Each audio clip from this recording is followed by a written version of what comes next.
Good evening, my name is John and welcome to Hewn. We are standing with some buckets. Yes, we are going to talk about how you can save literally tens of thousands of dollars over traditional infrastructure getting started with your own off-grid or self-reliance project. What we mean by that is, in the traditional sense, if you're new to this stuff, is one of the first things you have to do before you can make any new project functional for any length of time is you have to get the human waste side of it done. Traditional in the old days, you just go dig a pit, put an outhouse over it, and you're started. That is no longer legal in almost every location. But I think one of the things is that's really been a burning thing with us for the last few years, especially as we get older and look at some of the challenges that are facing those who are younger. The basics of it. In our great country, the pinnacle of when the highest percentage of the population believed that they could achieve life, liberty, and the pursuit of happiness, etc., was 1957. So by the very basics of that, the farther we go into the digital age, the farther we go behind on more people actually thinking that their lives are going to get better. We are in a consumer society. We're supposed to be good little consumers. We're supposed to buy this, keep spending, keep doing this, do what the Joneses do and everything else, because keeping up with the Joneses is the right thing to do. Well, maybe not, because for almost 70 years, what we've been doing has not been statistically making us any happier. We know that, and it's not saying we want to give up our phones or anything like that, but the farther we go into this digital era, there's a gnawing thing in almost all of us that something just isn't working. Before we get into some of the basics of this, but this is a huge cost driver as far as infrastructure, new homes, etc. As an example, we pulled up a couple things today just to throw some numbers at it. We're in California, we're in the mountains of California, and in our county here, more and more people are getting pushed to what are called engineered septics. They are, because if your water does not perk, if there's elevation changes issues, all the rest of the stuff where you can't do just a normal flat septic, it starts costing you a lot more money. And there's also ongoing maintenance costs, etc. So, based on some of the searches, the average 10-year cost of an engineered septic could go as high as $63,500 here in California. That includes installation, ongoing maintenance, initial permitting fees, etc.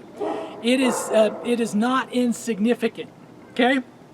And the whole thing on what we're trying to do to hopefully provide some ideas that help you is that go back and look at history of things that have worked and combine that with what some of the technical knowledge that we have of today. Years ago, you remember all the horror stories of typhoid fever outbreaks, all the rest of the stuff. As an example, this on-site sewer and on-site human stuff is serious. And cholera, typhoid fever, caused by salmonella, shigellosis, E. coli, hepatitis A and E, norovirus, rotavirus, poliomyelitis, cryptosporidiasis, all kinds of stuff that caused millions or hundreds of millions of deaths in the past. Dysentery, all the rest of that stuff. The dangers from this stuff is real. The difference now is that from the science and things that now we know almost, we know what causes this stuff. We know how to stop it. We know how to kill it, etc. And I think the interesting thing is if you look at processing of human waste, there's ways of doing it. There's a continuous flow operation. For example, normal septic system, water carries the waste in, it settles out, the bacteria renders, over time, eats all of the nasty stuff and the human waste. It goes out and it gets purified, etc., and it works.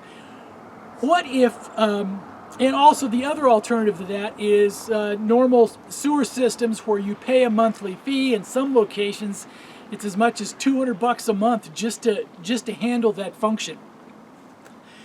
Now, the whole goal of this is to change from someday to while. And that doesn't mean if you buy a little piece of property that you're not going to put in traditional septics, hook up to sewer if it's available and everything else. But what can you do right now that gets you from point A to point B where you can start on your project now? What we mean by that is have usable infrastructure or systems that feel like infrastructure that gets you down the road and gets you started. If you're new here, you may think, why is this guy starting off his little series with talk about human waste and everything else? Well, number 2 is really number 1, because unless you get that done and sorted from the beginning, you can't do any of the rest of the stuff, at least for very long. All right? What do we have here? What about our system? If you've been following us for a while, you know that we have designed some outhouses, composting toilets that we actually sell as a product, but that's not what we're talking about tonight. What we're talking about is the science of what happens after that, okay? What's the science behind this? All right.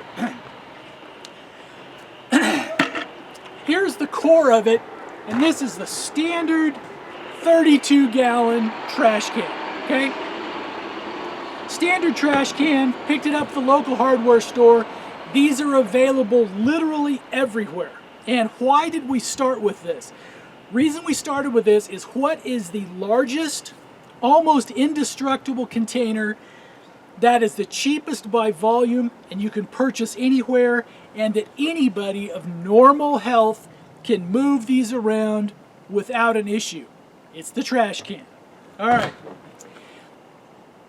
Now the secondary one is let's say you have a outhouse outside or something for it's a larger volume collection suite, and let's say you have for the inside for the winter that you have an indoor composting toilet, etc. So some of the cheapest, most versatile, bulletproof containers on the planet, the standard 5-gallon bucket and the 32-gallon trash can. Now, what if those were repurposed, so to speak? What if you viewed the 32-gallon trash can, or any trash can really, as an above-ground, closed-loop septic system? The same enzymes that work in a septic system, etc., will work in this. So, for example, what we recommend in a composting toilet is you have your trash can, right?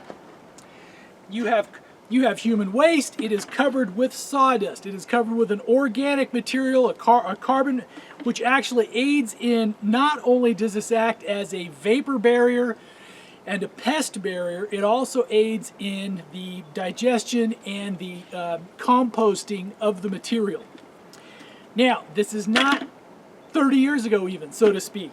Composting toilets are having their moment. You figure that the U.S. Forest Service is now starting to roll out composting toilets in more and more areas. The Appalachian Trail system from Maine all the way down through the south has composting toilets, or they call them moldering privies, etc.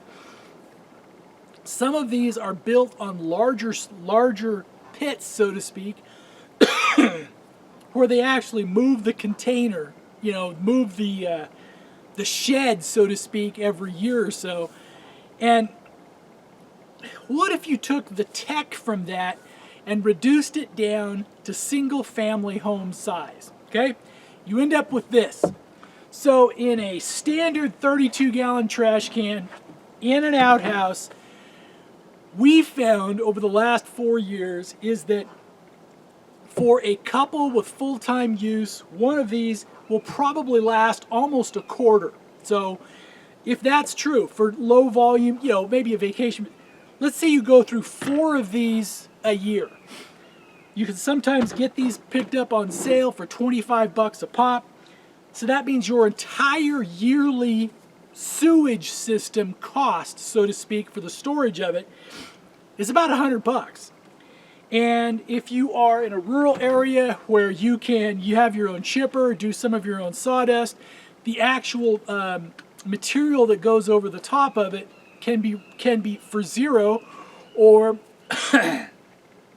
some places like Tractor Supply, etc., you can get 5 cubic feet of pit bedding and livestock material for like $6. I mean, so the actual composting medium that you're putting on top of that is not free, or it can be free, but really, really low cost. The science on this, okay? The science on this is that it's temperature and time. And if you have the lower the temperature, the longer the time, the higher the temperature, the shorter the time until the viruses and all the pathogens and everything else are rendered inert. But we've tried to take this to where this is a subject that nobody wants to talk about. We don't even want to talk about it. The idea is, what is the cheapest possible way that you can solve this problem in a bulletproof way? We believe it's this, and here's why. Let's say you have a quarter's worth of waste here. You put a lid on it. You put a nice liberal layer of sawdust on the top of it. Put your lid on it. Take it off someplace and just let it sit. U.S. Forest Service guidelines, World Health Organization guidelines, and many other organizations now actually have guidelines for this. Most of them recommend 6 months to a year of just the compost sitting. And it's the same process that would happen in your septic tank, etc. We recommend, since the containers themselves are inexpensive, we recommend a full 2 years. Okay, set this off to the side. If you're on a few acres, it's not that much space. You can put them down a fence row or whatever, put a chalk mark on them, and know when they are, and just let Mother Nature do its thing. It will dehydrate out. It will reduce down in volume. We've had a sample one that reduced in volume by almost half and weight by almost 80%. And it's just down to pure compost. Your mileage may vary. If you use a lot of paper towels, etc., after the year, you may still see a few flecks of paper towels, etc., but the actual compost itself is completely safe. There's a lot of people that go, we think, a little too deep into this. In fact, there's the whole crowd that's really into the humanure thing, where all of the nutritional fertilizer component of this, etc., they go. We're not going there. What we're looking at is, how can you bulletproof system that'll solve your problem for pennies on the dollar. So instead of, let's say, a septic system that costs you $50,000 to get into, etc., you end up with something that you can purchase at your local hardware store, has no moving parts, will solve your problem almost to a similar level, and render it safe. In a practical manner, this is you can do this with your own infrastructure, but this is how our suggested use with a composting outhouse and also an indoor composting toilet. We recommend these using in tandem as a system. We recommend, if you're the composting outhouse, you fill it to about half to 3/4, not clear full, because you want to have it to where if you're dragging it or moving so it's easy to move, or if you want to put a little hand truck under it and you tilt it, it's not, it's still, all the sawdust and everything else will stay in it easily. And it also makes it so it's easy to move. But then once it's in place, let's say you still have half to 3/4 of the trash can that's empty. That makes a perfect place to have your, after you've finished with your composting toilet on the interior of the house, you take that, and they make some very nice composting bags now for these. You can just take the composting bag out of it, put it there, and fill it up completely. So once you filled it up with this, you can have one of it's completely, put a chalk mark on it, put a lid on it, and just ignore it. That's all you have to do. And from a compliance perspective, if you're talking to some of the powers that be on, is this legal? Can you do this? Lots of counties by default say no. But what makes it so that is not always a definitive answer is that in this system that we recommend, nothing touches the soil. Nothing. No urine, no urine, no waste, nothing. No untreated product ever touches the soil. And in most jurisdictions, that's enough. For example, they want you, let's say you bring in a porta potty, the standard porta potty that they can have a fee of $250 a month to park it someplace. Lots of times that fits the requirements for the county because nothing touches the soil. In essence, this is the same type of a system.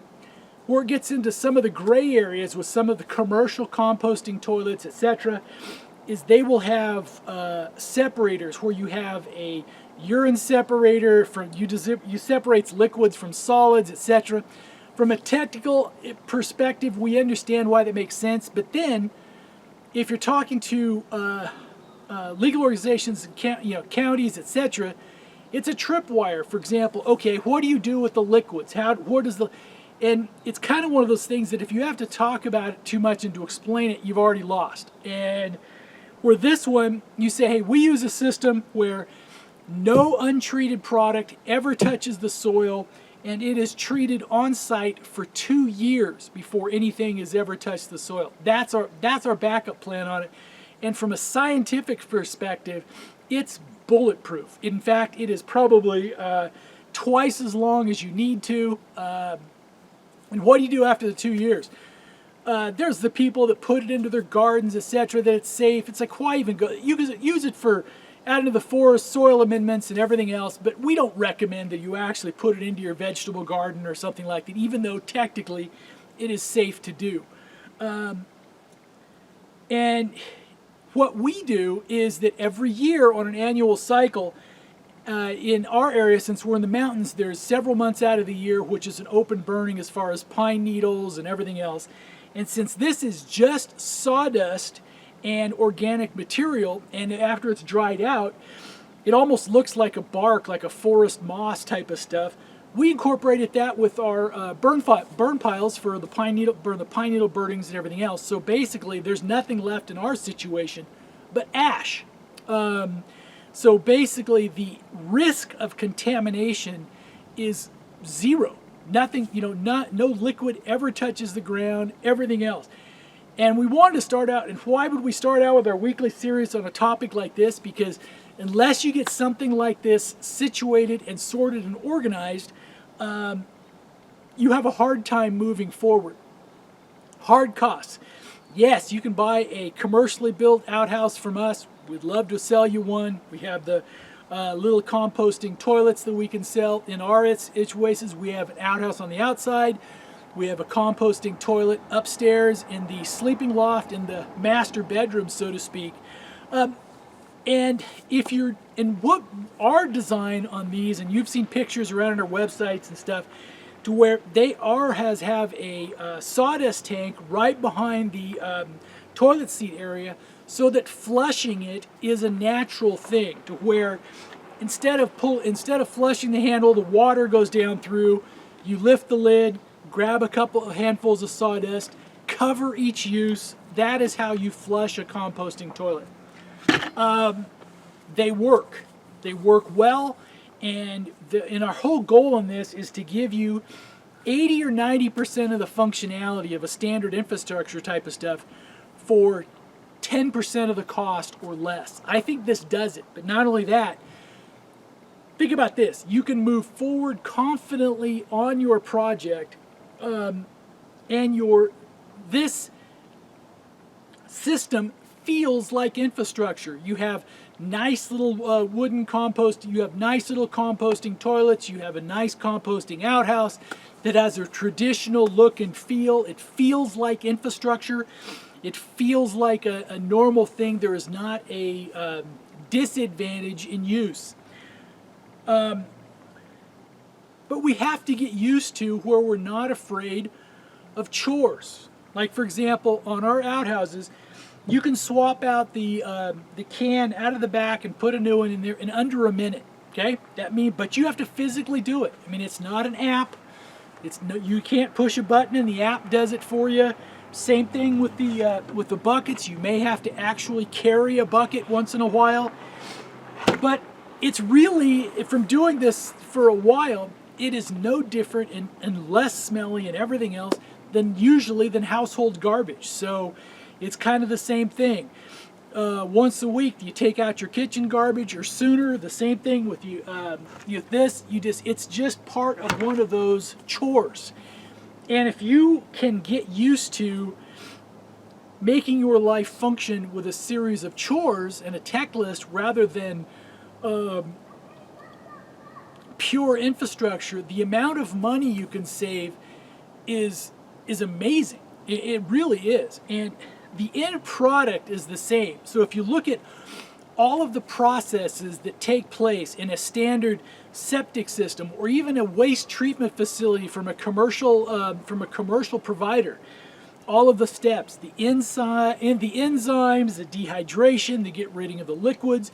You've no doubt seen the spray fields and the spray ponds where they're reducing the liquid. In some areas, they see it where they get it down to it's a safe level, and they'll spray it on golf courses, etc. In essence, this duplicates all of that, and with Mother Nature and time. It is the same enzyme process. It's the same dehydration process with time. This gradually evaporates out with the composting. It actually consumes the enzymes and everything else. And the nice thing is you can have, we've had these to where if these have a layer of sawdust on them, you can walk right by them. There's no odor, there's no smell, nothing. It is really bulletproof, and we wanted to start our weekly series with this, not because it's the most exciting or to you talk about it stuff. It's not. Nobody does. But in subsequent weeks, we're going to have more of the normal, what you would see on the videos on construction, on the finishing the chainsaw cabin, more stuff, the off-grid stuff that is the fun side of it. But the basic stuff, once you get and are comfortable with the basics of stuff like this, for like, instead of, let's put a round number, instead of $50,000 in an upfront system and everything else, that you end up with, let's say you actually purchased something from us. Let's say you purchased one of our outhouses, a composting toilet, the system. Let's say for under $2,000, you have an entire system that would handle inside, outside, and also the basics of a system to where this is taken care of. And there's some advantages to these. They never freeze, the pipes never break, they don't clog, they don't care if you put paper towels in them, they don't care. They just sit there, and it's bulletproof. We want to try to help you. We know that if you look at statistics, the vast number of the majority of people now don't believe that home ownership is possible anymore, that the traditional American dream is not possible. It is. I think we need to reframe what the American dream is in a little bit. In fact, and if you think about this, all the stuff that we have been sold by the marketing geniuses and everything else since the late 50s has not made us happier. Home size, average home size has literally doubled in size, tripled in exponentially more expensive, etc. We're not happier. In fact, but I think there's, that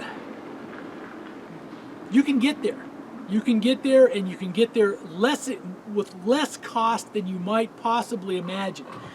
So let's say you purchase a system, say $2,000 versus $30,000 to $50,000, and you end up with 80 to 90% of the functionality. It works. Have a great week. Thanks for joining us on our first one. We promise you that in future weeks it'll be more exciting stuff. All the rest of the stuff, less heavy lifting, less talking, less pontificating, etc. But we wanted to get this out of the way because Number two is number one. You get this up, this in some ways is ahead of even water, because water you can be brought in others, other ways, but this is something you have to get at least have your own system from the start and think about it. If you do, onward and upward. We thank you. Have a great day, and may you be able to hand hew a life of your own. Have a good night, and we'll see you next weekend.